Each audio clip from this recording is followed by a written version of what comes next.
A single spark leapt from a candelabra and raced across the altar cloth like a living thing. In an instant, white lace erupted in orange tongues, swirling petals of silk into the choking heat.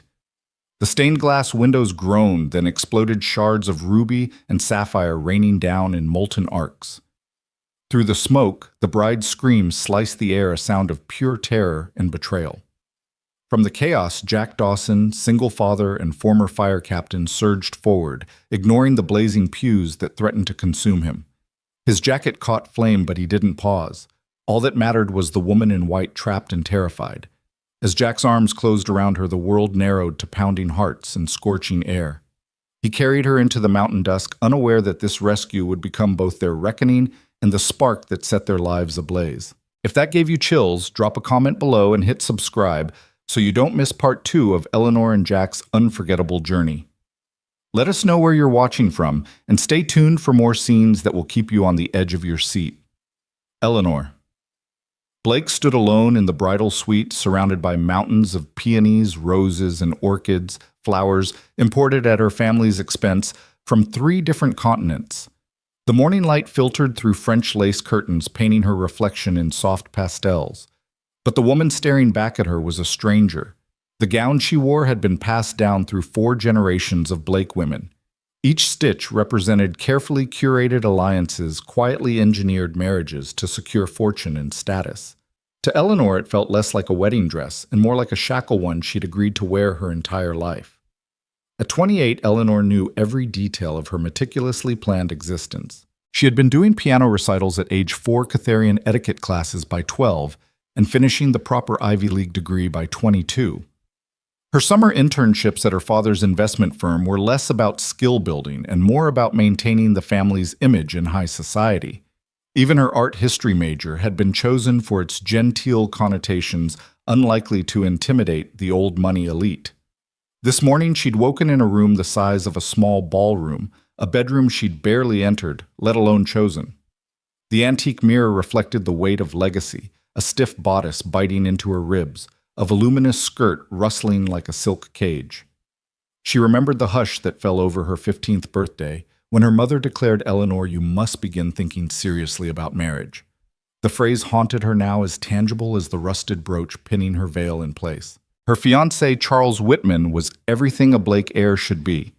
Harvard Law graduate, board member in waiting at the family pharmaceutical empire, impeccable manners.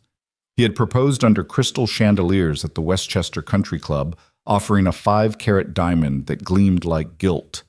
She'd said yes, her voice echoing through the grand hall, because that was what generations of Blake women had been taught to do.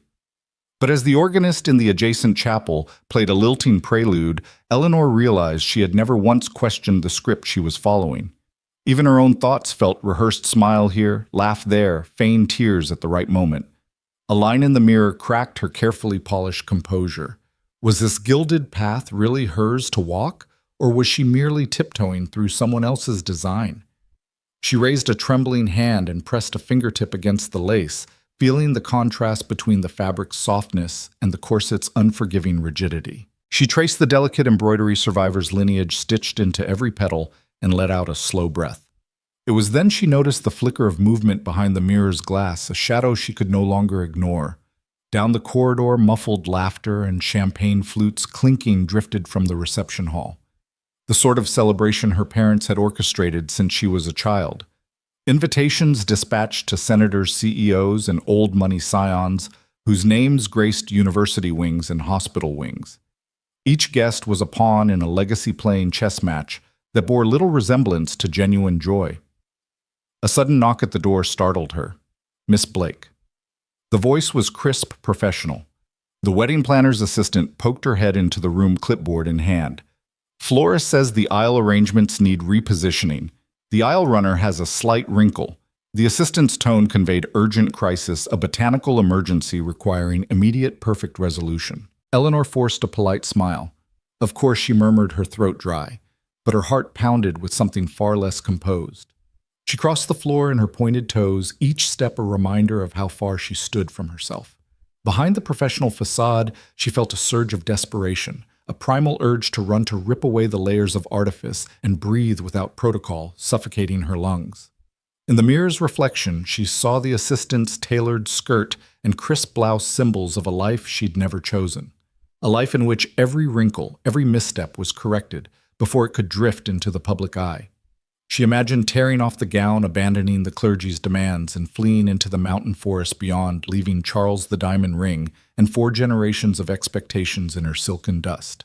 The assistant cleared her throat, clipboard rattling. Miss Blake. The bride is due to walk in 5 minutes. The statement sounded like a verdict. 5 minutes until the performance began. 5 minutes until she had to commit to an identity that wasn't hers.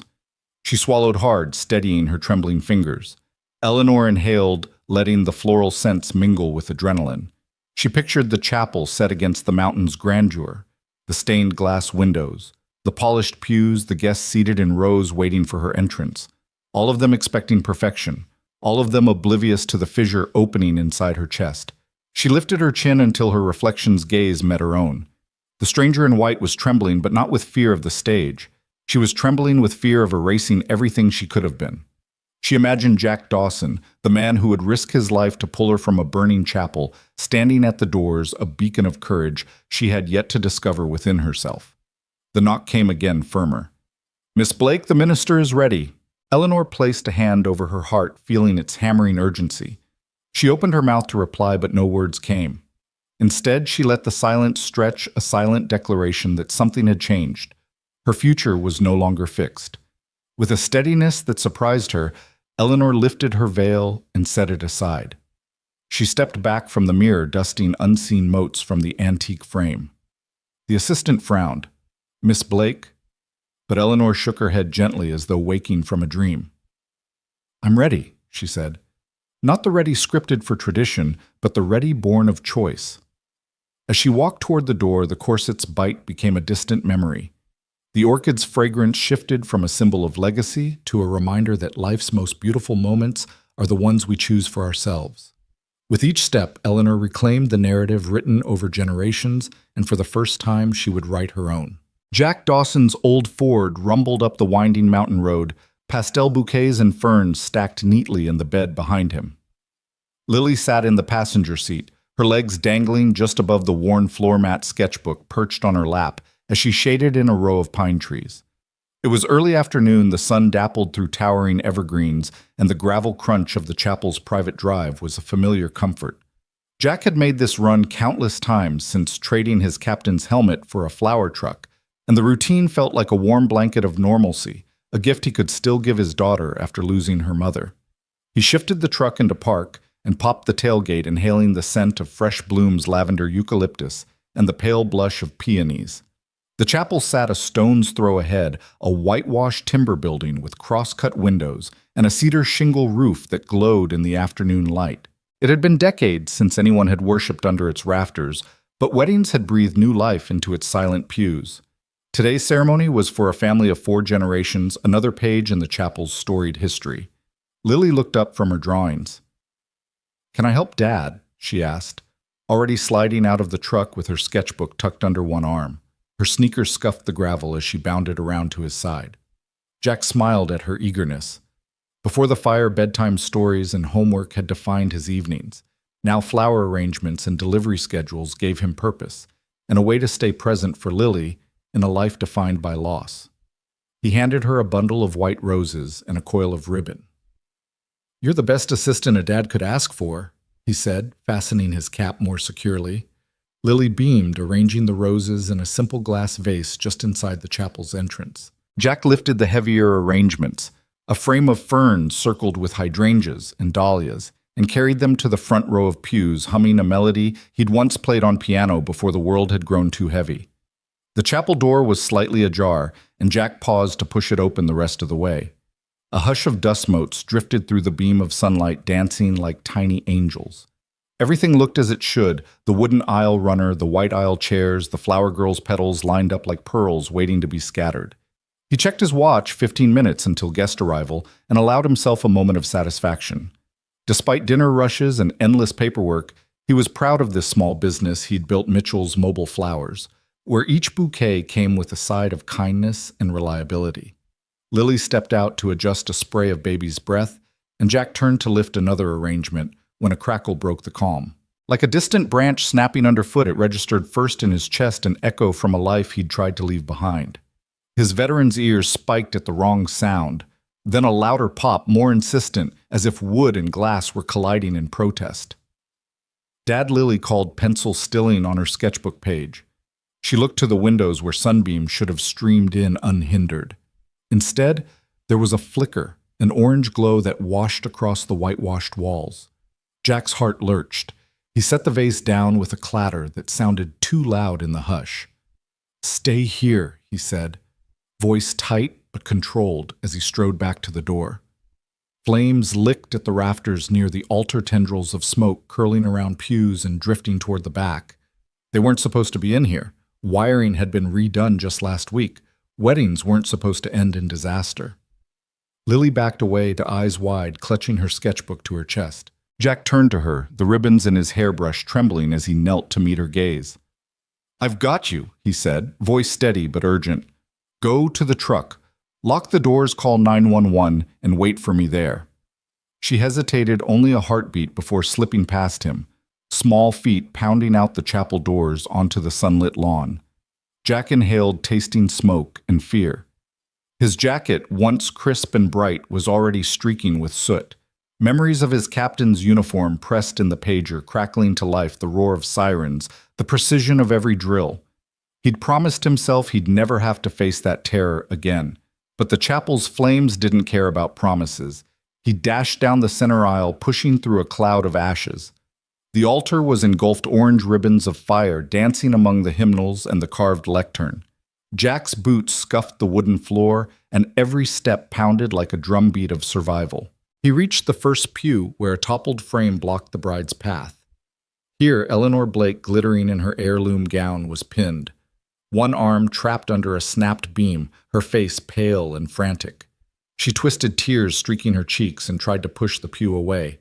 Flames crawled up the hymnbook rack behind her, sparks drifting like falling stars. Jack's blood pounded, not with panic, but with purpose. He slipped off his jacket and laid it over her head to shield her from heat and embers. "Hold on!" he shouted, voice echoing through the chapel's rafters. "I've got you!" He braced himself against the pew-dampened cloth, slipped under his shoulder for grip, and with one heave rolled the wood free.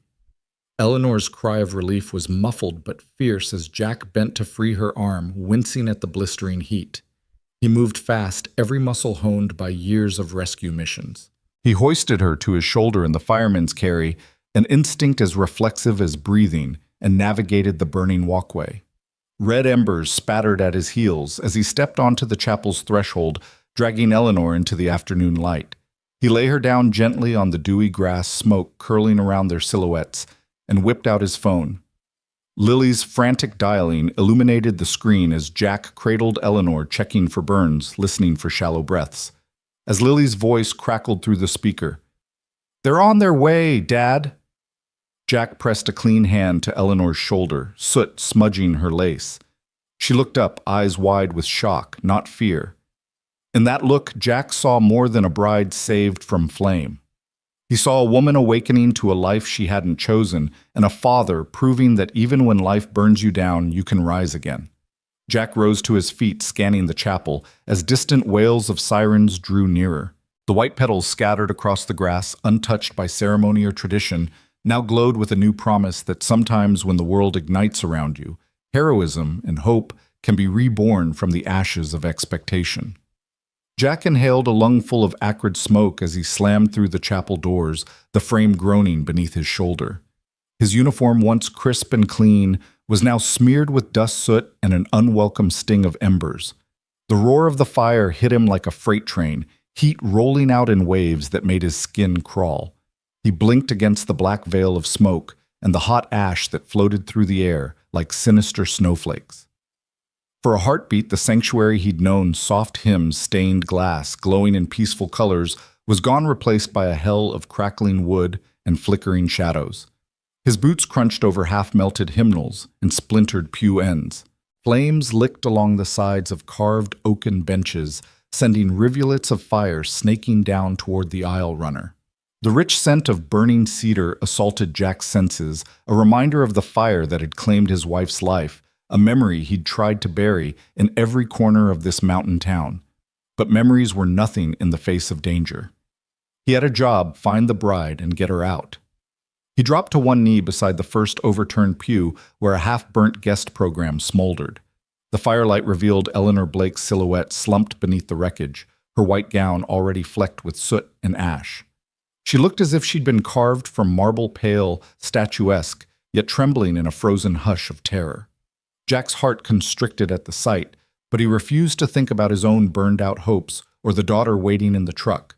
Right now, there was only Eleanor. "Miss Blake," he called, voice rough from smoke but loud enough to cut through the roar. He pushed forward, dropping his jacket to protect her from cascading embers. The fabric crackled as he spread it over her head and shoulders, a makeshift shield against the inferno. Eleanor flinched, her eyes blinking open wide and terrified, as though she'd been drowning in darkness. She tried to lift herself, but the beam's weight pinned her arm against the floor. Jack heaved at the pew's fractured edge, bracing his foot against a pew leg and pulling backward with every ounce of strength he'd honed during a decade of fire rescue. He could feel the wood give beneath his hands, a groan of surrender that echoed through the chapel's charred rafters. With a final tug, the bench slid free, and Eleanor tumbled into Jack's waiting arms. He gripped her waist, pressing her close so the heat of his own body could ward off the chill of shock that hung around her bones. A wall of flame threatened to cut off his path, but Jack didn't hesitate. He pivoted on his heel and sprinted toward the exit, knees bending to absorb the uneven floor. Smoke stung his eyes and pooled in the back of his throat, each breath a battle. He extended one arm over Eleanor's head, guiding her through the haze, while the other secured her waist. The chapel seemed to move in slow motion, flames dancing along pews, embers drifting like angry fireflies. Eleanor's frightened gaze locked on his back. She reached up, twisting the charred cloth of his jacket in her small hand. Jack's mind switched to autopilot. Count the steps, he told himself, step 1, step 2, step 3, until the double doors loomed ahead. He could feel the heat intensifying, as though the entire building were a furnace intent on consuming everything in its path. He pitched forward, bracing against the doorframe as he thrust Eleanor outside. The sudden rush of cold mountain air felt like salvation, cutting through the smoke and clearing his lungs. He laid her carefully on the dew-kissed grass, the late afternoon sun, a welcome light after the darkness of flame and ash. Eleanor coughed, her chest heaving as she fought to clear her lungs of smoke. Jack pressed a hand to her shoulder, eyes scanning her for injuries, a burned cheek, bruised ribs, anything more serious than shock. She looked at him, the silver-inlaid stones of her necklace glinting in the dying light. "Thank you," she rasped, voice barely a whisper, as though medical care was secondary to the simple fact she was alive. Jack nodded, heart pounding so hard he felt it in his throat. "You're safe now," he said, crouching beside her. He tore a strip of cloth from his sleeve and dampened it with water from a leather canteen he always carried. He pressed it gently to her forehead, wiping smudges of soot from her hairline.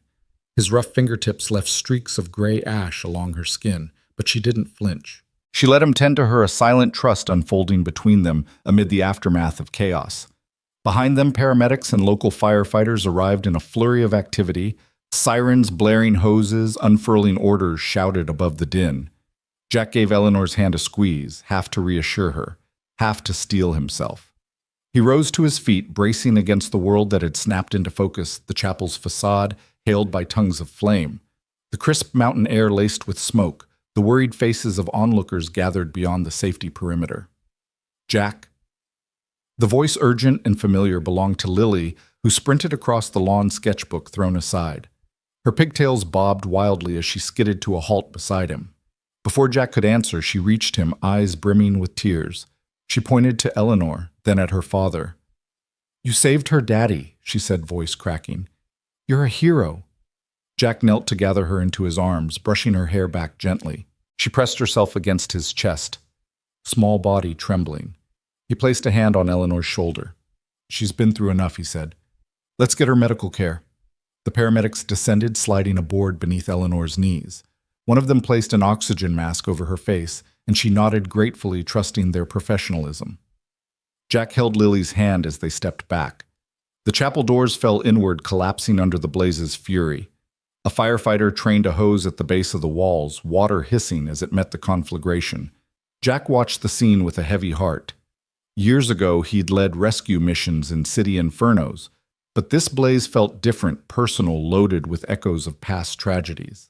Yet here he was diving into flame to save a stranger, and in doing so igniting a spark of possibility that life could still surprise him.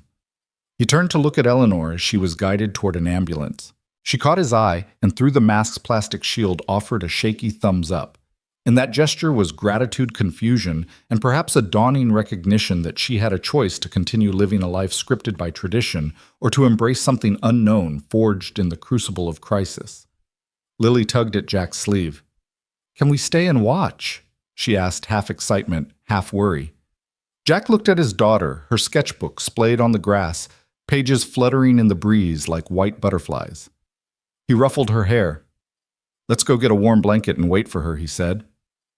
Hand in hand, they walked toward the parking area, leaving the chapel to its battle with fire and fragments of stained glass. Their footsteps echoed on the gravel, a soft counterpoint to the sirens that still wailed. Jack glanced back once, watching as Eleanor's ambulance disappeared down the mountain road. Each turn of its wheels a promise of recovery, and perhaps the beginning of a story neither of them could have predicted. In the fading light, father and daughter moved forward together, carrying hope born from smoke and courage ignited in the heart of the inferno. Jack's hands trembled with the force of urgency as he grabbed the edge of the burned bench and flung it aside. It crashed against the chapel's scorched floorboards, sending a spray of embers swirling in the heavy air. He reached for Eleanor's arm, warm against the jagged wood, and swept her into his chest. The heat pressed against them, a living thing roaring with ferocity, but Jack refused to let it stop him. He shrugged off his jacket with one practiced motion and draped it over Eleanor's head, the thick fabric catching falling sparks and shielding her delicate face from the worst of the blaze. Each step through the inferno was agony. Jack could feel the soles of his boots burn beneath him as he ran the gauntlet of flame, the darkness of smoke clinging to his lungs like wet cloth. But adrenaline lent him strength. He moved as though underwater limbs slow to his perception, but swift enough to outpace the hungry blaze. Eleanor's arms were wrapped around his neck, her weight both light and heavy as emotion. He heard her ragged breath and the soft whimper of shock, and that sound drove him onward like a lifeline. He stumbled over a fallen pew leg, nearly losing his grip, but Jack caught himself against a charred column, the cracked wood threatening to collapse beneath his elbow. He paused for a breath, the smoke so thick he could taste ash on his tongue. Then he counted his steps, 1, 2, 3, until the chapel doors were within reach. The world behind him was a furnace. Ahead lay salvation. He burst through the doorway in a spray of sparks, the cool mountain air slamming into him like a wave. The sudden chill made him gasp, and Eleanor's head lolled back, her curls billowing around the jacket he'd wrapped around her. Outside sunlight cut through drifting smoke, painting the grass in harsh contrast to the flames that still licked the chapel's eaves. Jack lowered Eleanor gently onto the damp grass and knelt beside her, pressing a fist to his chest, as though steadying a wild drumbeat. "Breathe," he urged, his voice hoarse but firm, as he peeled the jacket away from Eleanor's face. Her eyes fluttered open, dazed but alive, tracking the swirl of the leaves overhead. Jack brushed soot from her forehead, with the pad of his thumb, careful not to disturb the lace that clung to her shoulders. "You're safe," he said, though neither of them believed it until the world outside felt undeniably real. The scent of pine and earth, the distant echo of sirens, and the gentle rush of wind through the trees. Eleanor coughed a wet, rattling sound, and Jack reached for his canteen, pressing the spout to her lips. She drank greedily, head lolling back as water trickled down her chin. He placed a steady hand on her shoulder, checking for burns or cuts. There was a bruise forming along her collarbone and a shallow gash on her forehead. Nothing a tourniquet or gauze couldn't tame, but enough to remind them how close the fire had come. He tore a strip from the inside of his uniform and pressed it lightly to her forehead, then draped his jacket once more over her shivering form. In the distance, Lily's frantic footsteps crunched over gravel. Jack looked up to see her sprinting across the lawn, her sketchbook abandoned at the chapel steps. Her face was streaked with tears and soot, but her eyes were aflame with relief when she reached her father's side. "Dad," she cried, throwing her arms around his waist. Jack wrapped an arm around her, drawing her close. She buried her face in his chest, her sobs muffled against his fire-worn jacket. "I'm okay," he murmured, though the words felt as fragile as the lace still drifting from Eleanor's dress. He glanced back at Eleanor, whose eyelids had fluttered closed again, exhaustion pulling at her. In that moment, Jack realized how fragile life could feel, how a single spark could destroy everything you knew, and how a single rescue could ignite something entirely new. Sirens converged on the scene in a crescendo of urgency. Firefighters in full gear and paramedics with stretchers poured out of their vehicles, water hoses spraying the chapel's flank, drowning the stubborn orange flickers until the wood surrendered. Jack rose to his full height, miles and memories away from the man who once led rescue teams through raging infernos. Now he stood as a father, an everyman hero, black soot, marking his cheek like a warrior's badge. Lily peered from behind him, wide-eyed, and Jack offered her a reassuring nod before kneeling beside Eleanor once more. One of the paramedics knelt next to him, voice calm and professional. "Sir, can you tell me what happened?" Jack pointed at the chapel. "Wiring fault," he said, though he'd have to let the investigators determine the cause. "She was trapped under that pew," he added, gesturing where the charred beam lay. The paramedic nodded and flashed a gentle smile. "We've got her," she said. "Let's get her into the ambulance and checked out." Jack stepped back respectfully as they lifted Eleanor onto a stretcher with practiced efficiency. He caught her hand, giving it a gentle squeeze. Her eyes fluttered open and she managed a weak nod. He pressed his gloved lips to her knuckles. "You're going to be fine," he promised. The paramedics eased her toward the ambulance, and Lily watched with silent concentration, imagining every detail she would later sketch. She turned to Jack, her expression solemn beyond her years. "Can I ride with her?" she asked. Jack hesitated. The paramedic beside him smiled kindly. "If she's stable, we can make room," she said. Jack nodded, relief flooding him. "Thank you." He lifted Lily into his arms and carried her to the ambulance, where she climbed in beside Eleanor. Before the doors closed, Jack pressed a kiss to Lily's damp hair. "Be brave," he whispered. Lily nodded, gripping Eleanor's hand gently. Standing alone on the lawn, Jack watched the ambulance's taillights fade as it wound down the mountain road. The echo of its siren lingered, a fading heartbeat in the evening air. He took a deep breath, tasting the smoke on his tongue and the pine on his lips. The chapel's flames had dimmed now, black smoke curling into the sky like a dark banner. Firefighters moved among the rubble, their hoses still drenching the dying embers. Lily's voice came through the ambulance's open window as the emergency team paused to let her speak. "Thank you, Daddy," she whispered, and Jack's chest tightened with emotion. He nodded, voice thick with pride and relief. "Anytime, kiddo." He turned from the scene, stepping over fallen petals and charred timbers, leaving the chapel's ruined grandeur behind. The mountain air was cool against his scorched uniform, a balm for the burn of memories. Jack looked up at the tall pines swaying in the dusk light and felt a surge of gratitude for second chances, for the chance to protect again, and for the bond between father and daughter that made every sacrifice worthwhile. As he walked back to his flower truck, its faded white paint streaked with soot, Jack whispered a quiet prayer of thanks. Eleanor was alive. Lily was safe. And though the world around him had been transformed by fire and the embers of that inferno, he found a spark, a renewed promise to face whatever came next, heart ablaze with the courage of rescue and the hope of new beginnings. Paramedics moved like a well-oiled machine, leaning into the chaos with practiced calm. One knelt beside Eleanor's stretcher, checking her vitals with a gentle professionalism. Another secured the oxygen mask and adjusted the IV drip. The ambulance's red lights pulsed against the mountain shadows as its doors swung closed, sealing Eleanor inside a cocoon of hurried hope. At the edge of the gravel parking lot, reporters jostled for position. Cameras flashed in erratic staccato, capturing every drip of sweat on Jack Dawson's soot-streaked uniform, every tremor in Lily's small frame as she stood clutching her father's pant leg. A microphone thrust forward. "Sir, are you her father? Can you describe what you saw?"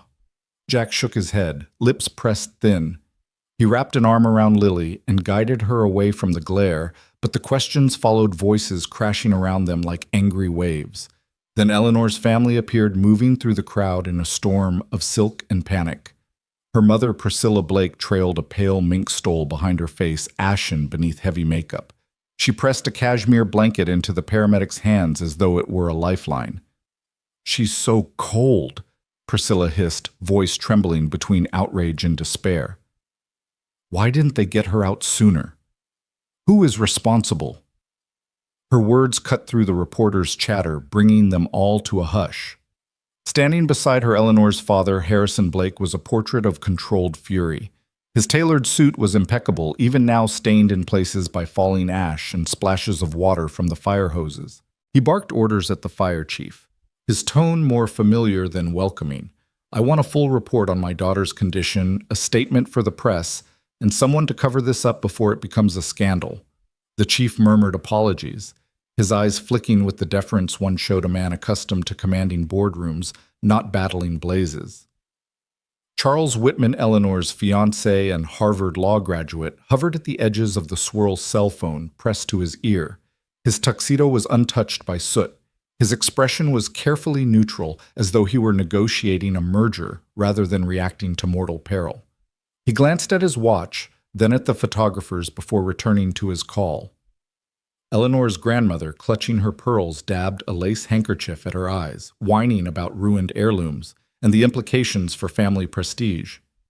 Through all of it, Eleanor remained silent, anchored to a single focal point, Jack Dawson.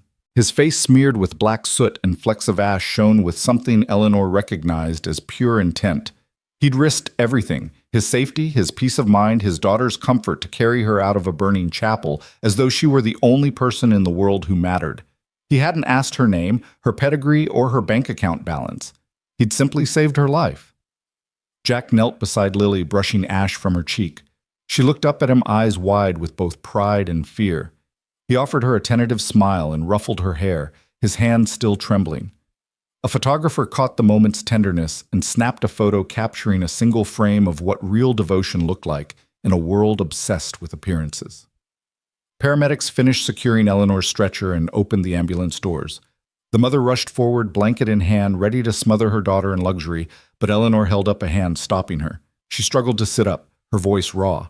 "I'm okay," she rasped, looking first to Jack, then to her parents. In that moment, the chasm between duty and love cracked wide open. Harrison took a step forward, ready to usher his daughter into protective custody, but Eleanor shook her head. Priscilla's fingers twitched at her stole, torn between relief and social protocol. Charles closed his phone and approached, offering a stiff smile that didn't reach his eyes. "We'll get you to the hospital," he said mechanically, reaching for her arm but hesitating when Eleanor's gaze swept past him to rest once more on Jack. Tears glinted in her eyes as she whispered, "Thank you." It wasn't meant for Charles or her parents or the paramedics. It was meant for Jack, whose jacket she clutched like a lifeline. Lily saw it too, her small face lighting up with the certainty that her father wasn't just a delivery driver, he was a hero. Jack rose slowly, meeting Eleanor's eyes with a nod that said everything words could not. He tipped his cap to her parents in a silent show of respect before turning to Lily. "Let's go home," he said, voice steady but soft. Lily slid her hand into his, and they began to walk away from the tableau of silk and flashing cameras, leaving behind a world in which prestige had nearly cost a life, and stepping toward a world defined by genuine courage and the unspoken bond between rescuer and rescued. Eleanor sat on the edge of the ambulance stretcher, jacket bunched beneath her like a shield as the paramedic pressed a blood pressure cuff around her arm. The sun had dipped low behind the pines, and the rushing echo of carbon monoxide-tinged air still throbbed in her lungs. A young doctor knelt beside her, stethoscope poised. "You need to go to the hospital," he said, voice calm but insistent. "Smoke inhalation can be deceptive. Complications can arise hours from now. It's protocol." Eleanor closed her eyes, thinking of the antiseptic smell of the Blake family estate's grand hallway, the way her mother's pearls had clicked against marble floors as she paced. She imagined the sterile white of some distant ER, the whispering nurses, the prying questions about insurance and bed assignments and press releases. Slowly, she shook her head. Lily's small hand slipped into hers. Her daughter's fingers were warm and real, a tether to this unvarnished world of pine-scented air and honest danger. "I'm not going to the hospital," Eleanor whispered, lifting her gaze to the doctor's worried eyes. "I need to breathe the air that saved me." Her voice trembled, but carried a steel she'd never heard in herself before. The doctor exchanged a glance with the paramedic, as though weighing the urge to argue against the trauma he'd just witnessed. Finally, he nodded. "All right," he said, clipping the cuff. "But promise me you'll monitor yourself. Any dizziness or chest pain, you head straight in." Eleanor let out a breath. Jack was waiting outside, leaning against his battered Ford pickup, soot and ash thinning out the pastel paint on the hood. Lily sat perched on the passenger side door, sketchbook abandoned and legs swinging freely. The truck's scent oil leather fresh-cut flowers wafted through the open ambulance door. Eleanor imagined sliding into that worn bench seat, pressing her back against the cool metal and letting the wind in her face chase away the last embers in her lungs. Her mother hurried forward in a rush of silk and pearls, clutching Priscilla Blake's ever-ready velvet cape against the night chill. "Eleanor, sweetheart, you can't," Priscilla began, voice high and tight. Eleanor stood, ignoring the stiffness in her injured arm. "Please," she said gently but firmly, "let me decide." Her mother's eyes brimmed with shock and something like betrayal. Harrison Blake stepped in, arms crossed, brow furrowed. "You can't just refuse medical attention," he said, voice edged with panic and indignation. "This is your fiancé's and your family's responsibility." Charles, stepping from the shadows in his pristine tuxedo, gave Eleanor a look that might have been concern or calculation. "We'll arrange for a private suite," he offered, though his tone suggested he was more interested in controlling the story than in her welfare. "You'll have the best doctor's top-of-the-line care." Eleanor's chest tightened at the word care, so formal and hollow, it felt like another piece of the gilded cage she'd spent her life inhabiting. She turned away from him toward Jack and Lily. Lily's eyes shone with unshed tears, a boyish grin beneath soot-streaked cheeks. "Can we go now?" the child asked. Jack's hand went to her shoulder, steadying her in the swirl of familial tension. He gave Eleanor a quiet nod. "You ready?" he asked, voice low. Eleanor took a breath that caught in her throat, then tipped her head in agreement. She slid between the paramedics, brushing past the flutter of satin skirts and the clicking of heels. Priscilla reached out as though to stop her, but Eleanor stepped away, the cool air of the mountain night wrapping around her like an ally. She placed her hand on Jack's truck door and looked back at the chapel, where the once pristine wood now smoldered in orange tongues of dying flame. In those flickers, she saw her old life dissolving. Jack opened the truck door for her. She lowered herself onto the vinyl bench seat, wincing slightly as her bruised ribs pressed against the edge. Lily hopped in beside her, patting the seat cushion with childlike solemnity. Jack climbed in and closed the door with a soft thunk, sealing out the rest of the world. The engine rumbled to life, and for a moment the only sound was the comforting low hum of the motor. Jack shifted into gear and rolled forward, headlights illuminating the curve of the mountain road. The ambulance and its entourage of sedans and SUVs fell away behind them, headlights receding like distant stars. Eleanor pressed her palm against the cool window, tracing the path they'd come where tradition and privilege had tried to cage her. Now that path trailed behind them, replaced by a ribbon of moonlit asphalt, winding through whispering pines. Lily leaned over and whispered, "I'm glad you chose this." Her small voice held gratitude and awe. Eleanor smiled, tears wetting the rims of her eyes. "So am I," she replied, voice thick with relief. For the first time, she felt the weight of choice settle into her bones as something to cherish, not to fear. The truck's heater clicked on, sending a wave of gentle warmth through the cab. Eleanor tugged her mother's velvet blanket from the back seat. It was too luxurious for the setting, but a bridge between two worlds, and draped it across her shoulders. The fabric felt like stolen treasure, a comfort woven from both her past and her present. Jack glanced over, offering a small, understanding smile. "You did good," he said quietly. Eleanor reached for his hand, roughened by ash and repairs, and gave it a grateful squeeze. "Thank you," she whispered back. Lily curled against the seat, the sketchbook forgotten at her feet, as though the moment demanded full attention, not the distraction of pencils and paper. Jack guided the truck downward, winding through stands of fir and spruce until the chapel's glow vanished behind them. They passed the little market where he'd once stopped for coffee, the school Lily would attend tomorrow, and the bridge where they'd shared so many family picnics. Each landmark felt new in its ordinariness, transformed by Eleanor's radical decision. "Where to now?" Jack asked, voice gentle. Eleanor rested her head against the window, watching the moonlight dance through the trees. Home, she said after a moment, wherever and however we choose to make it. The promise in her tone was soft but unwavering. Jack nodded, understanding she meant not just his cabin at the end of Spruce Lane, but a home built on autonomy and the shared thrill of the unknown. As they turned toward the cabin road, Jack flicked on the radio and a soft country ballad drifted from the speakers. Lily hummed along the melody, weaving itself into the night air. Eleanor closed her eyes and let the music wash over her each note, a reminder that life's sweetest moments often arrived after the fiercest fires. Behind them, the world they'd left of silk and ceremony and carefully scripted lives grew smaller by the mile.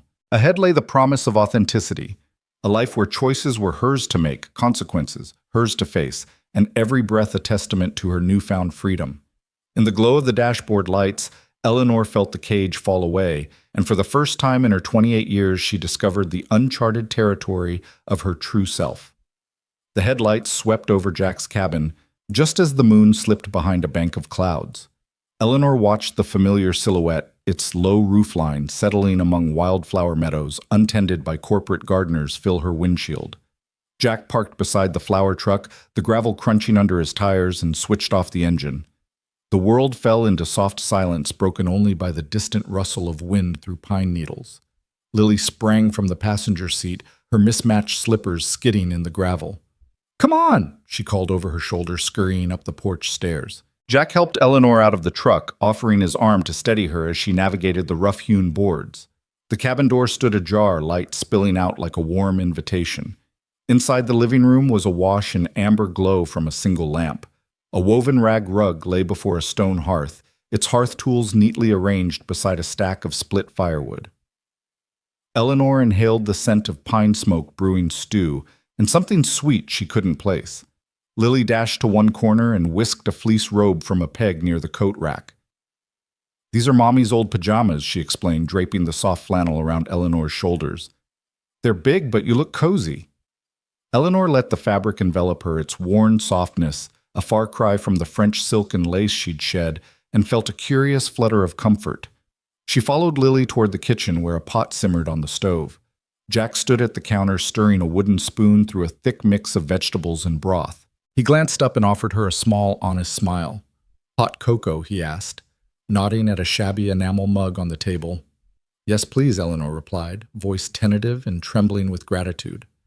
Lily reached for the mug and Jack poured steaming cocoa, the rich aroma mingling with the stew's savory scent. He handed Eleanor the cup, and she wrapped both hands around it, letting the heat chase the cold from her fingers. The first sip was bittersweet and perfect.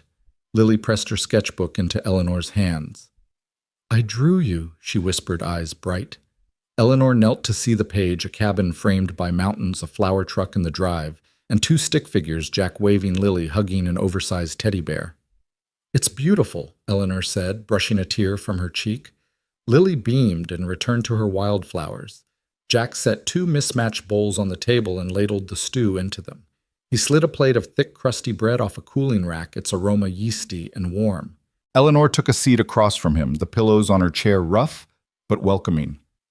They ate in companionable silence, the only sound the spoon's scrape against ceramic, and Lily's soft humming as she rearranged mason jars of daisies on the windowsill. When the bowls were empty, Jack carried them to the sink.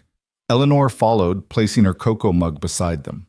She reached for the dish soap, recalling her mother's regimented kitchen where spotless counters were a badge of status. Here, the soapy bubbles felt like freedom. She scrubbed the bowl and traced the curve of the enamel, marveling at how satisfying it was to do something simple, cleaning up after a meal, not preparing for a gala. "You're doing great," Jack said, handing her a towel. Eleanor dried the last fork with gentle care and hung it on a peg.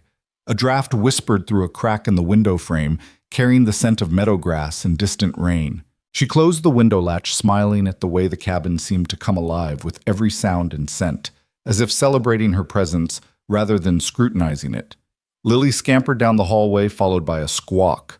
Two rescued finches fluttered between the slats of an open aviary, Jack's afternoon project. He'd told Eleanor, though, she'd never imagined a birdcage in a fire captain's home. Lily cradled a small wooden box and set it beside the cage. Their wings were broken, she explained, lank hair brushing her forehead. But they're getting better. One finch hopped to Eleanor's outstretched finger, and she gasped as it pecked gently at the grain. They trust you, Lily said proudly. Eleanor laughed, a soft sound she realized she hadn't used in weeks. She picked up the second bird, feeling its tiny heartbeat against her palm. Jack watched from the kitchen doorway, pride and something warmer in his gaze. Eleanor lowered the bird back into its home and closed the door, the finch's chirps filling the quiet room. It's late, Jack said, glancing at the clock over the stove. You probably need to rest. He led Eleanor down a short hallway to the bedroom, its doorway framed by wildflower wreaths. The room was small. 2 beds, a single dresser, and a window overlooking the meadows, moonlight glinting on dew-laced petals. Lily slid onto the bed opposite Eleanor, hugging a fat stuffed bear. Night-night, she said, stifling a yawn. Eleanor settled beneath a quilt hand-stitched from scraps of forgotten clothing, bits of denim flannel, and cabin scarves that whispered of past winters. The quilt she'd slept under at the Blake estate had been silk and satin, stiff and cold to the touch. Here she felt the hand of every stitch, the pull of every seam, and knew the labor of love that had gone into it. Jack tucked Lily in and kissed her forehead. Then he turned to Eleanor and hesitated as though uncertain what to do next. Eleanor patted the empty space on the bed beside Lily. "May I?" she asked softly. Jack smiled and sat, the wood slats creaking beneath his weight. He lay one arm across the quilt, close but respectful of Eleanor's space. For a long moment they just sat, listening to the night's orchestra, soft drafts in the walls, the distant cry of an owl. Lily's gentle breathing. Eleanor thought of the chapel's flames, the panic in her chest, and the radical decision to choose this life.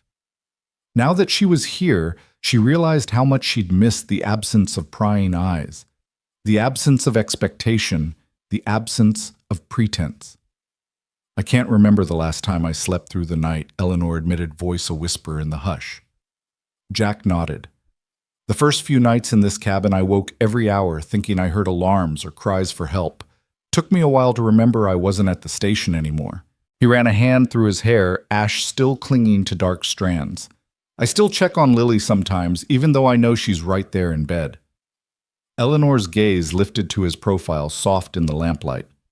"Thank you for tonight," she said, voice thick. "For everything." He turned to her, surprise and kindness mingling in his eyes. "You're welcome," he replied quietly. "I'm just glad you're safe." Behind them, Lily stirred and mumbled in her sleep. The finite boundaries of their new home felt at once comforting and infinite, 4 walls that contained them, and wild meadows that invited them to explore. Eleanor realized she no longer craved the gilded cages of her past. Here, every moment held genuine risk and honest reward. Every mundane act, washing dishes, feeding birds, patching quilts, was a ritual of choice, not obligation. Jack rose, placing a gentle hand on Eleanor's shoulder. "Get some rest," he murmured. "We'll talk more in the morning." He stepped to the door and paused, offering her a final reassuring smile before slipping into the hallway and down the stairs. Left alone, Eleanor pulled the quilt up to her chin and settled deeper into the bed. Lily's breathing was steady now, her small frame curled like a question mark under layers of blankets. Eleanor closed her eyes, the cabin's warmth and whispered sounds lulling her toward sleep. For the first time in her life, she didn't dread what tomorrow might bring.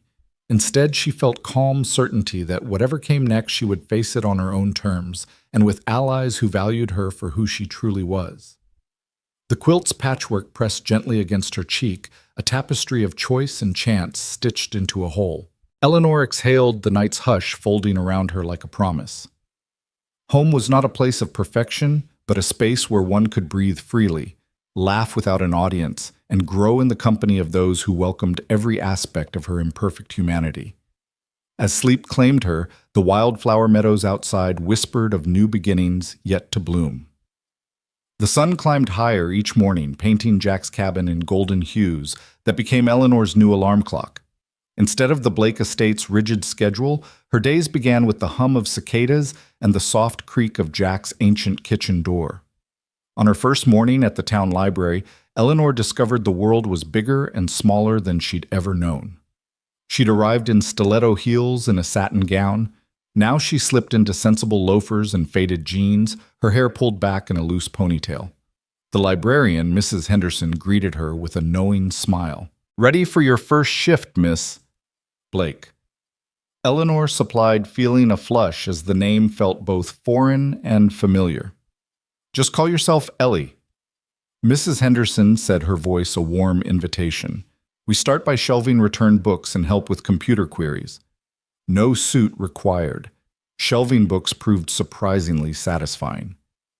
Eleanor ran her fingers along spines of Dickens and Du Maurier, drilling in Dewey Decimal numbers like a code she'd never cracked before. Each correct placement felt like unlocking a miniature triumph. A regular patron, Mr. Thompson, ambled up with a stack of local history tomes. "Mind showing me how to search this archive?" he asked, tapping his cane. Eleanor tapped the keyboard, then clicked and scrolled. "Type Ridgemont Railways," she coached, pointing at results that unfurled the town's forgotten train lines. Mr. Thompson's eyes lit. "My father worked those rails," he said, voice trembling. "Thank you, young lady." She realized then that knowledge carried weight beyond power. It carried connection. After her shift, Jack handed her the keys to the flower truck for her driving lesson. The truck's faded paint creaked in protest as she eased it onto Spruce Lane. Lily sat beside her, clutching the dash. "Easy, Mom." Lily coached, though Jack wasn't far behind in his own pickup. Eleanor gripped the wheel tight, imagining college boardrooms where decisions had been made for her. Now she steered herself. She shifted into second gear, then rolled down a gentle hill. The engine's purr replaced her racing heartbeat.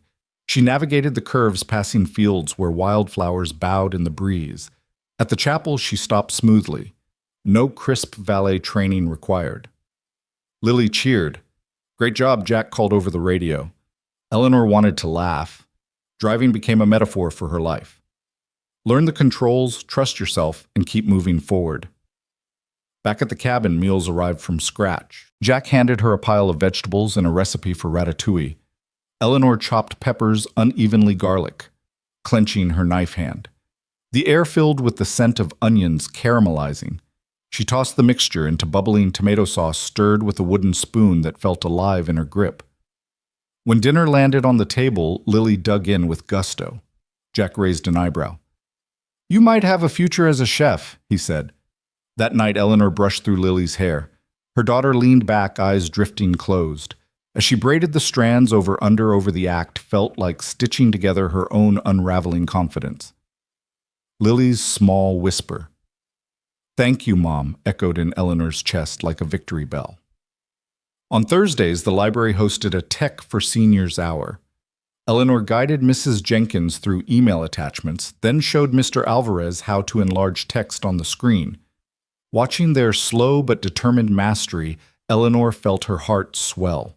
She realized service was more than a slogan. It was an exchange of respect. Weekends brought more adventures. Jack and Lily taught her to tend the rescued finches. Each bird needed gentle hand feeding and careful cage cleaning. Eleanor knelt beside the aviary heart, fluttering with each bird's chirp. The simple trust between creature and caretaker reminded her that vulnerability could be rewarded with loyalty.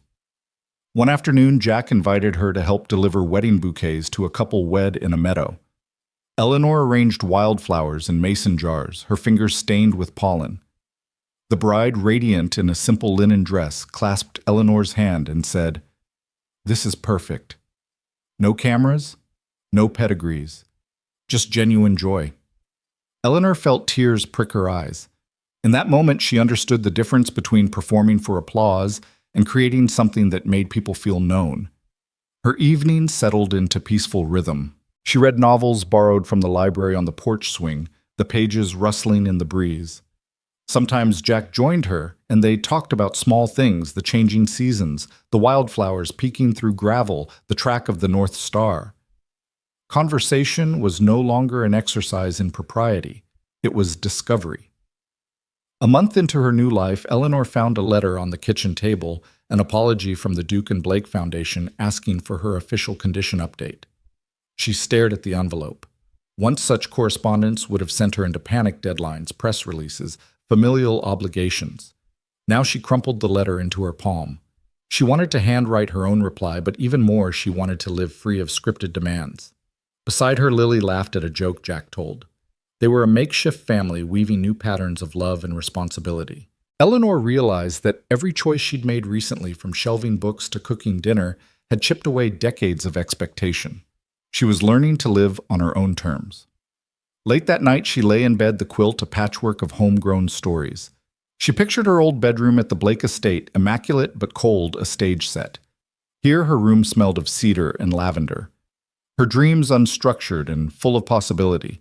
Tomorrow she would wake again to real choices: which shelf to organize, which flower route to take, which recipe to master. As sleep claimed her, Eleanor felt a quiet thrill. She was no longer the heir dressed in legacy. She was Ellie, daughter, mother, friend, creator of her own life. And in the morning light, she would continue learning to live. Eleanor woke before dawn, a habit that no longer felt like obligation, but like eagerness to greet the day's possibilities. She slipped out of the quilt-strewn bed and padded quietly down the hall toward the kitchen. Lily was already seated at the table, her sketchbook open as she traced sketches of wildflowers backlit by early light. Jack stood at the stove, stirring coffee with a thoughtful frown. The aroma of fresh grounds and toasted bread mingled with the morning breeze drifting through the open window. "Morning," Jack said softly, pouring Eleanor a cup. "You look like you have something on your mind." She accepted the mug, its warmth seeping into her palms. "Just something I need to sort out," she replied, forcing a smile. In her purse now, a simple canvas satchel instead of silk clutch, she carried items that defined her new life: library card, driver's license, Lily's school emergency contact. But that morning, a glint at the bottom caught her eye. She reached in, slipped a hand among the contents, and felt the unexpected weight of a small metal box. Jack moved to refill Lily's mug as Eleanor drew the object into the light. It was a sleek tracking device, no bigger than a matchbox, with a blinking LED that she hadn't noticed before. Eleanor's heart stuttered. This wasn't Jill's old phone tracker or Lily's toy locator. It was professional, too professional to be a safety precaution. She held it up. "Jack, what is this, Jack?" Looked over, surprise flickering across his weariness. "Where'd you find that in here?" Eleanor said, tapping her purse's worn interior. "I thought my bag felt heavier." She twisted the device between her fingers, listening to its faint whir. "It's tracking me." Jack placed his hand on her shoulder, steady and protective. "Let's see who it belongs to." He fetched his phone and used a signal reading app to check its frequency. The screen lit up with coordinates pointing to the Blake Estate's remote server farm, a data center his old firehouse had once been called to when a transformer exploded. Eleanor felt bile rise. "Charles," she said, voice tight. "He must have planted this." They exchanged a look heavy with accusation and betrayal. Jack set the tracking device on the table as Lily watched with widened eyes. "He's monitoring you," Eleanor whispered, tears of disbelief welling. "Everywhere I go." Jack's jaw clenched. "That's illegal." He reached for his keys. "We'll take it to the station, file a report." Eleanor shook her head, mind spinning. "No, Jack. I need to know more first." She recognized the urgency of finding the truth before her life was dictated by fear once again. She grabbed her bag and the tracking device, then ushered Jack and Lily into the flower truck. They drove in silence back up Spruce Lane, past the cabin and the dew-drenched meadows, until they reached the chapel's blackened remains. The early sun revealed charred beams jutting against a gray sky, as though the ruins bore witness to something far darker than an accidental fire. Eleanor's breath caught at the sight. She climbed out and sifted through the ashen floorboards, recalling how she'd escaped hours earlier. With gloved hands, she unearthed a fragment of frayed wire, the kind used in professional-grade arson, to bypass safety triggers. The wire ended in a small junction box fused onto the chapel's old electrical panel. She dug around until she found the box, its screws still warm from the fire's heat. Jack set down Lily's hand, his own gear shedding soot, as he knelt beside Eleanor.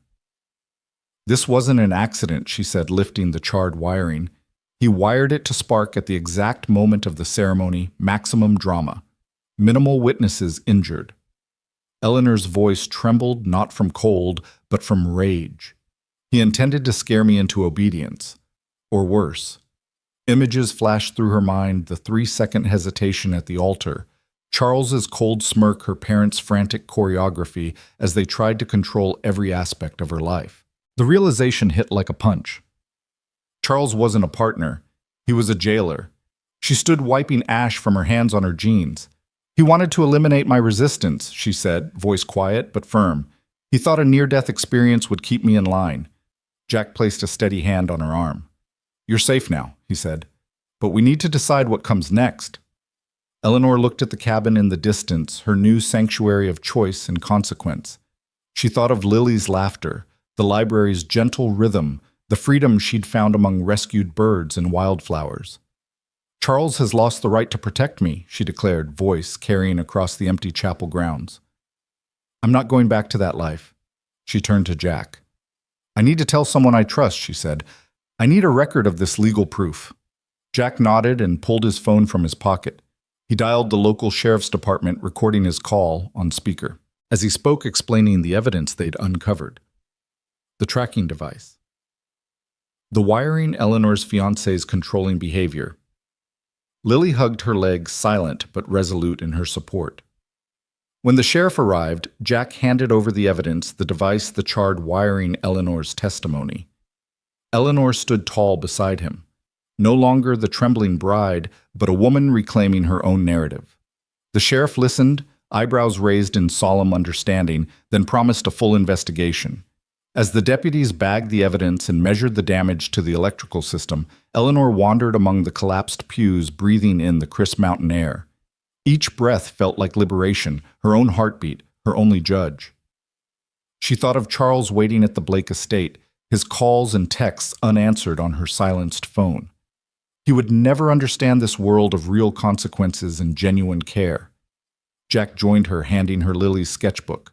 On the inside cover, Lily had drawn two figures holding hands beneath a cabin roof with beams of sunlight and a banner reading home. Eleanor felt tears slip free, but these were tears of triumph, not fear. She closed the sketchbook and tucked it into her bag, determined to replace every tracking device and spy cam with memories she chose freely. As the sun climbed higher, Eleanor and Jack walked away from the ruined chapel together, Lily skipping between them. The path led not back to tradition or coercion, but forward into a life shaped by her own choices. Betrayal had been revealed and confronted. Now each new step was one she would take with open eyes, her passions and freedoms leading the way.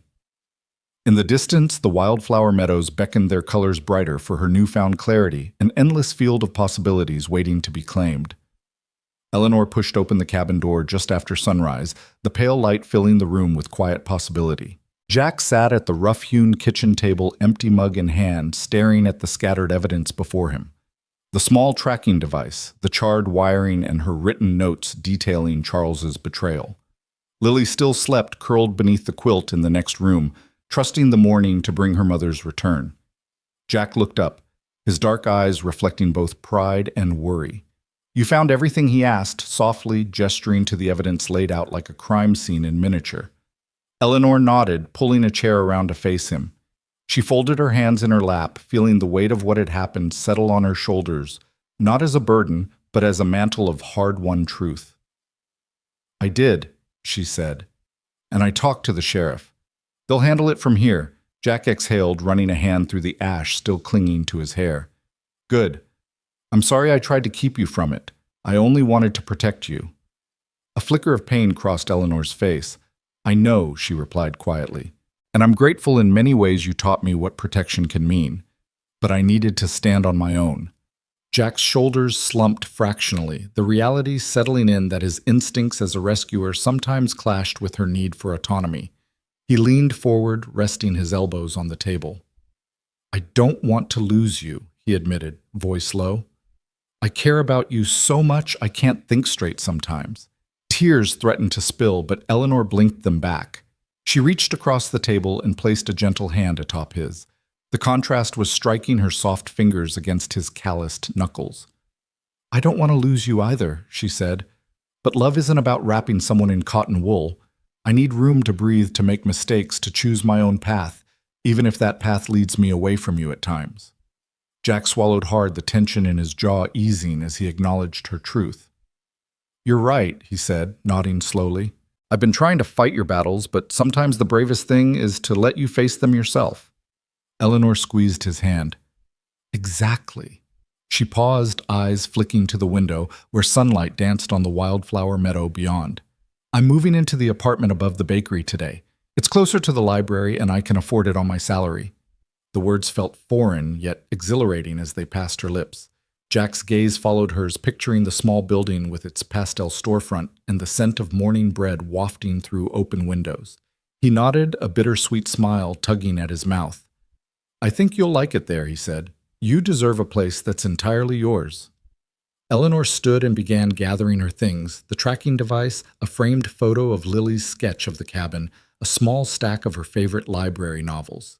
Each item represented a shard of her new identity. Jack rose as well, moving to help her. He handed her the photo first. Keep this, he said. No matter where you go, you're part of this family. She hugged him tightly, pressing her cheek against his soot-streaked jacket. And you're part of mine, she whispered. Lily's soft footsteps echoed down the hall, and Jack braced himself as his daughter appeared in her pajamas, rubbing sleep from her eyes. Mom, Lily asked, voice thick with slumber. She clutched the quilt around her shoulders. When she saw Eleanor's packed bag, her eyes widened. Are you leaving? Eleanor knelt, opening her arms. Lily ran into her embrace. I'm not going far, she said, stroking Lily's hair. Just above the bakery so I can work at the library and still tuck you in every night. Lily stuck out her bottom lip. I'll miss you. I'll miss you too, Eleanor promised, planting a kiss on Lily's forehead. But I'll be back to help you with breakfast, I swear. Jack watched his heart both breaking and swelling with pride. He stepped forward, ruffling Lily's hair. You'll make Mommy's place cozy, he said. I might help with some flower arrangements for her windowsill. Lily giggled, wiping her eyes. Okay, Daddy.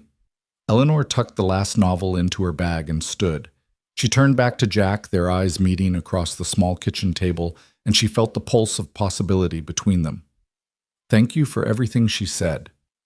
Jack nodded, wiping his hand on a dish towel. Thank you for teaching me when to step back.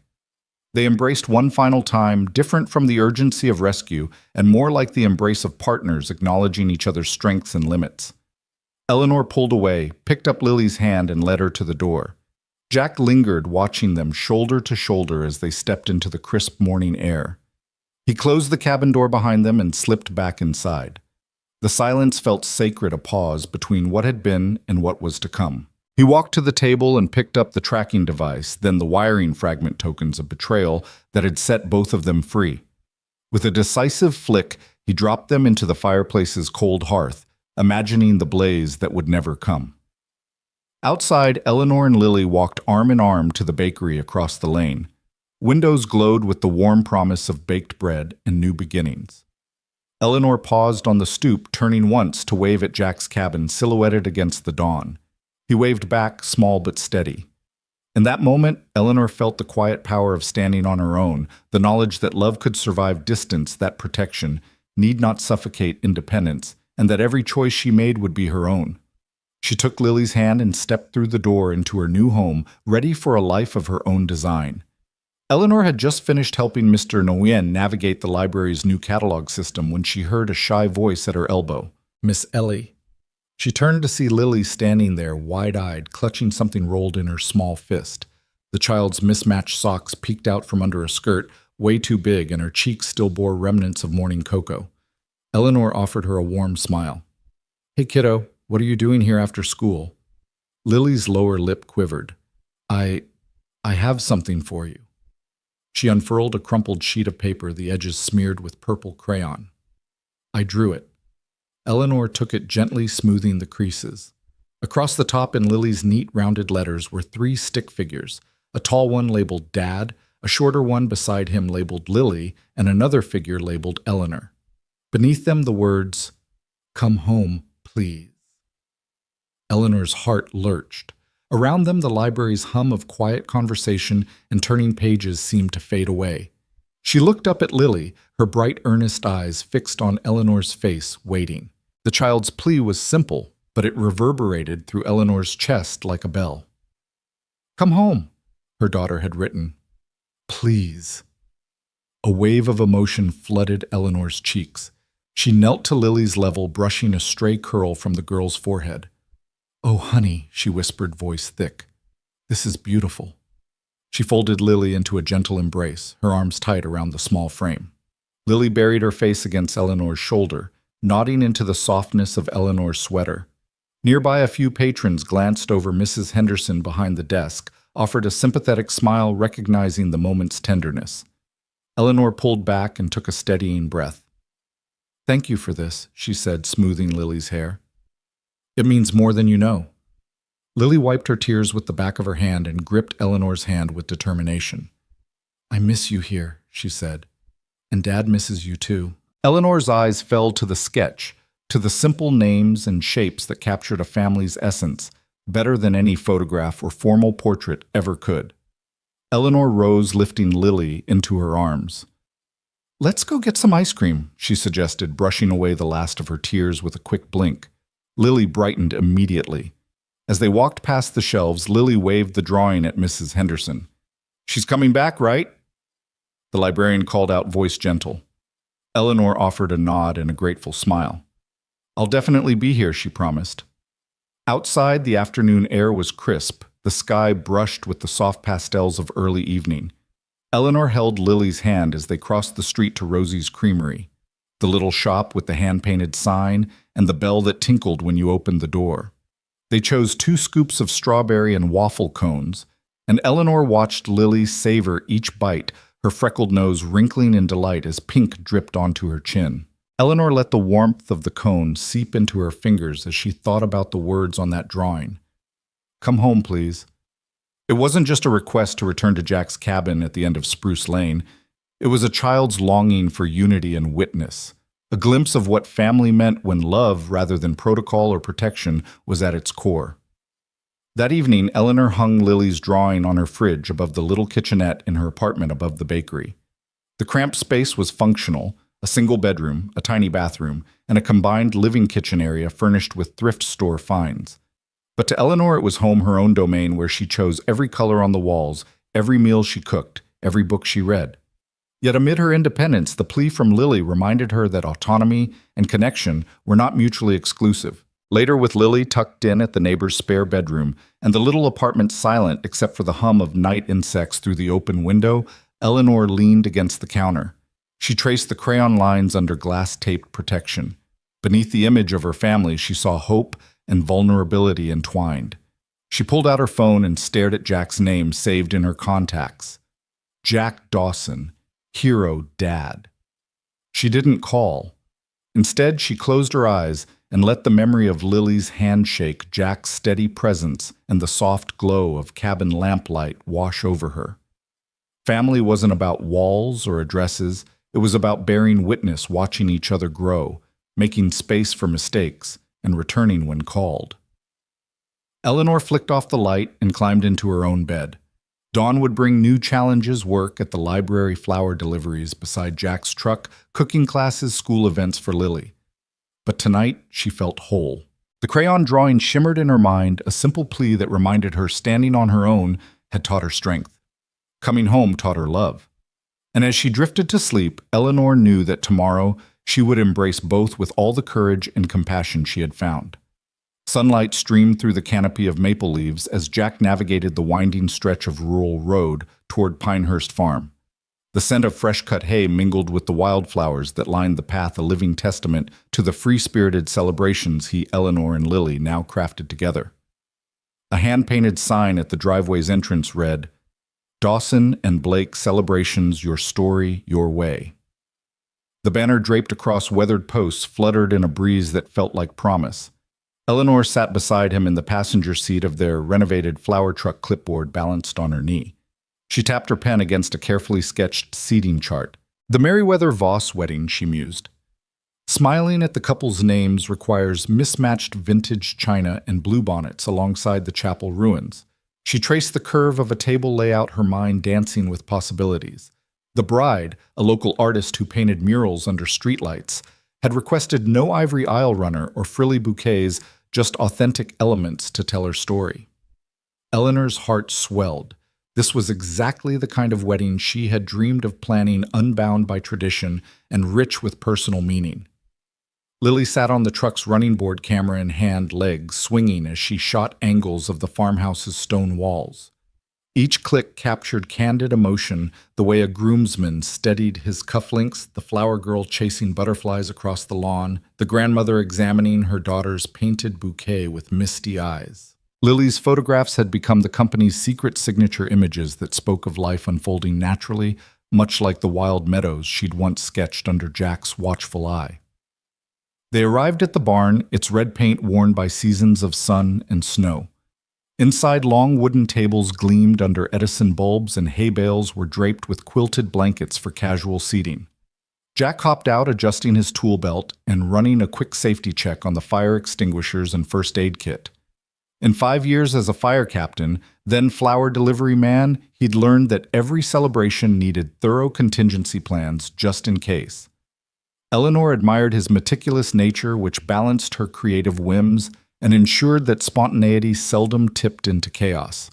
Jack pulled a crate of eucalyptus sprigs from the truck bed and called to the venue's caretaker, who had helped convert an old apple press into a drink station draped in burlap.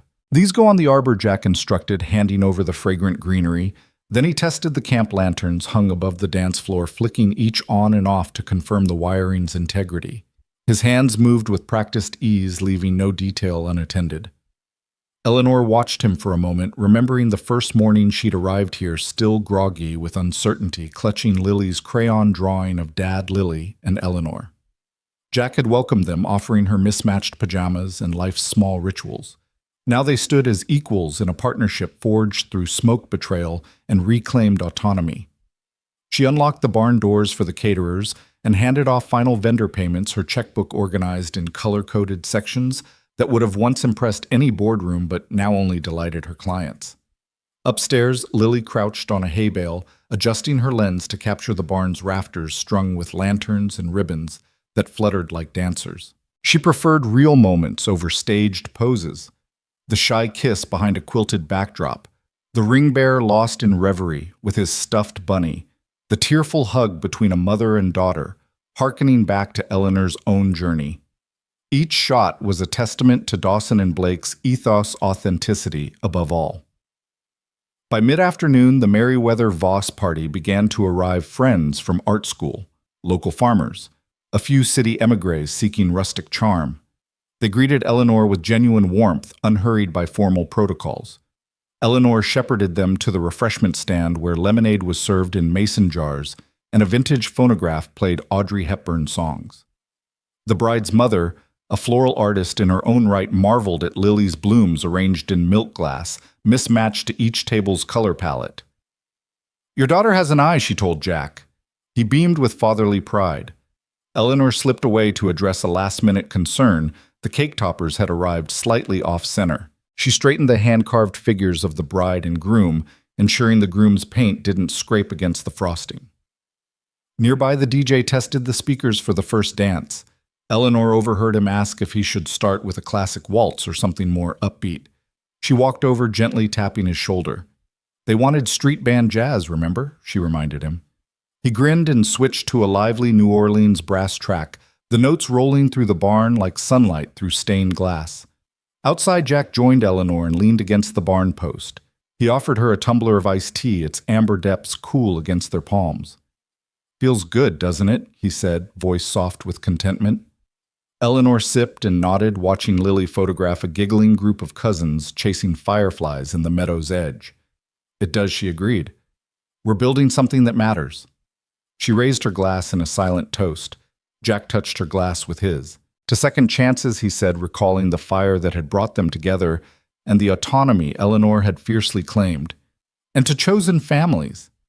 Eleanor's eyes gleamed as she clinked his glass. Lily bounded up, breathless from discovery. "Mom, Dad, come see!" she exclaimed, tugging them toward the old apple orchard behind the barn. Lanterns hung from the branches, illuminating a rustic wooden altar draped in mismatched lace and wildflowers. The Merriweather Voss ceremony was intimate. No grandsire in tales pacing the aisles. No maidens grimly reciting predetermined vows. Instead, the couple spoke freely. promises of creativity, of supporting each other's art, of allowing mistakes with kindness.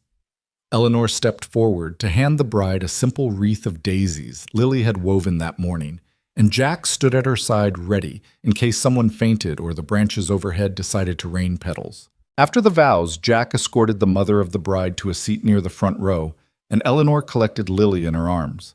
The ceremony's hush was broken only by the wind in the orchard and the soft promise of love unconstrained by tradition. Then the crowd erupted into applause, real applause, from hearts unburdened by obligation. As the sun dipped below the horizon, the Merriweather Voss family gathered for dinner beneath strings of lanterns.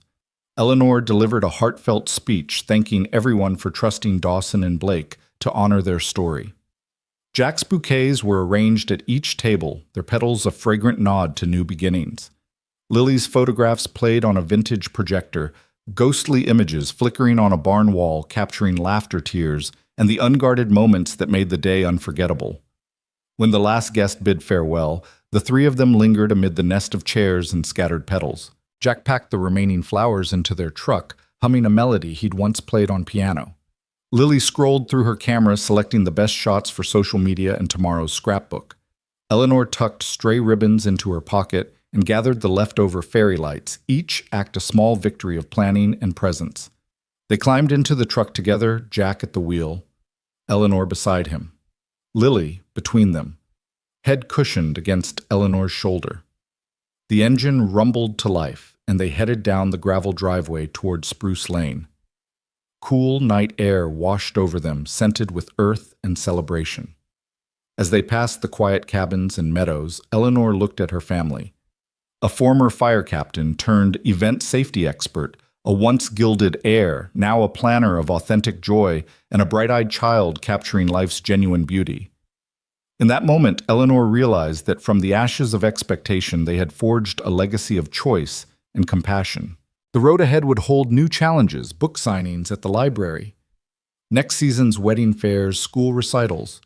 But they would meet them together, each contributing talents honed by struggle and freedom.